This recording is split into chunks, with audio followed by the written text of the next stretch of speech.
Okay, hi everyone. Welcome to the first video in the resume series. In this video, I'm going to talk about broadly what the purpose of a resume is and what goes in the resume.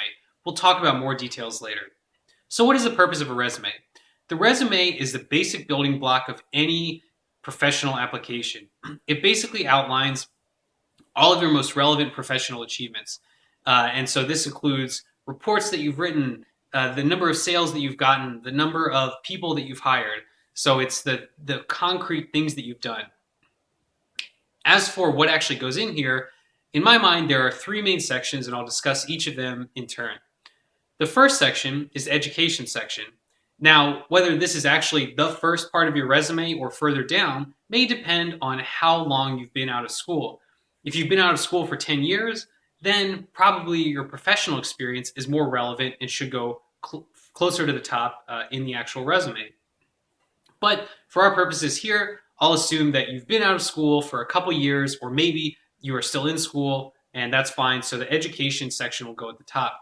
Now, if you are in college or a college graduate, your education section should only include college and above. If you're still in high school or you only graduated from high school, it's fine to include that information, but just remember that you're going to likely be competing with colleagues who have graduated from college or who are in college, and so it's really important to make sure that your professional experience really shines through. The next section, and this should be the longest section of your resume, is your professional experience. This is where you talk about all of the jobs that you've had, or all of the relevant jobs that you've had, and all of the relevant things that you've done in them. This includes things, as I said before, that you can put a number to. So the amount of sales that you've done, the number of people that you've managed, things that give a really solid, concrete idea of what you're capable of doing if the new employer hires you. They want to know, did you succeed at your last job? Because if you did, it probably means you'll be successful at this next job. The third major section or sections is kind of a catch-all where if there's information that's not education or professional experience and it doesn't belong in a cover letter but still is relevant, this goes in this last section. Now, what you call it depends on what goes in it.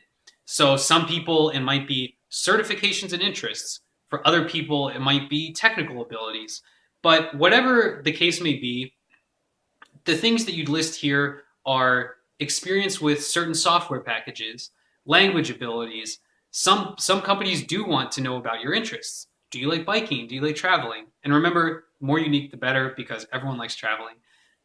And so those are the three main sections: education, professional experience, and then the catch-all section that is named depending on what you actually choose to put in it. Now, there's a fourth element that some people recommend putting in a resume. I don't, but I want to talk about it in this video just so that you know that it exists and you can make that choice for yourself. This is the professional objective or personal statement that might go at the top of your resume.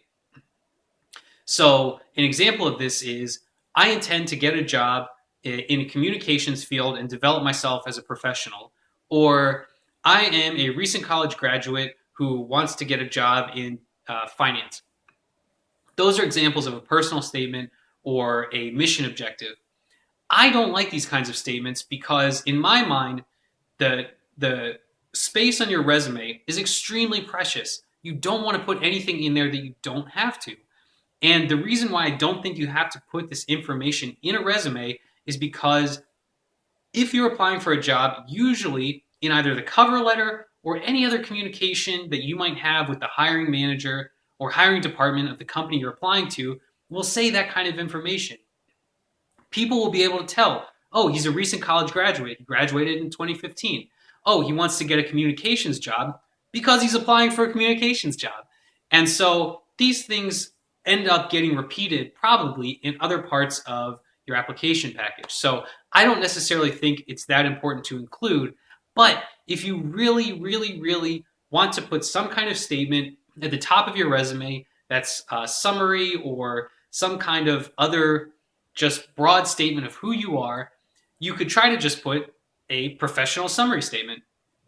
And this could just basically be your cover letter, but in one sentence. So I bring a strong communication ability and teamwork skills to the table where I can leverage my technical experience and education, something of that nature. It's a very, again, I don't recommend doing it, and you can do some more research on your own, but that's the basic idea. In the next video, we'll have another assignment, so look out for that. See you then.